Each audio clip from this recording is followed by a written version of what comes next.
All right, today we're going to bring an outdoor light, and if you guys can see it, the light's going to be shining from the bottom.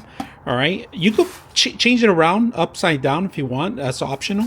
Now you're going to have to remove the backing through these two screws. All right, so just make sure you're aware to remove it, both ends, and then get it nice strong, because it's a little heavy. It's about half a pound or so, so it's a little heavy. So just make sure that you have a nice strong backing if you're going to put it outdoors or indoors, or any kind of pillar that you have. All right, let's go ahead and take it apart and see what you need to connect.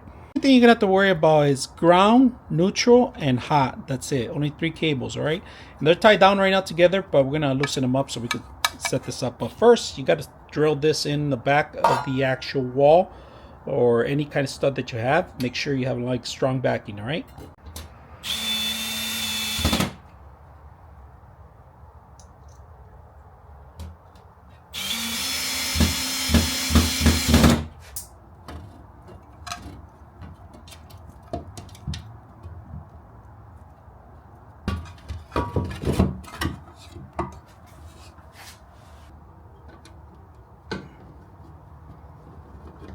All right, so here's the final product. I like the shiny of the actual bottom light. There's 2 LED lights that are coming out. Now, if you're looking for something for your entrances, you could have dual one on your garage entrances, or maybe your hallways. This is outdoor graded too, also it's well protected.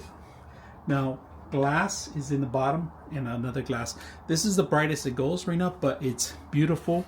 It gives you a good ambiance to your front yard, your entrance, your garages, or maybe your patios. Or if you want to have them in pillars on the front of your porch, you could have each one.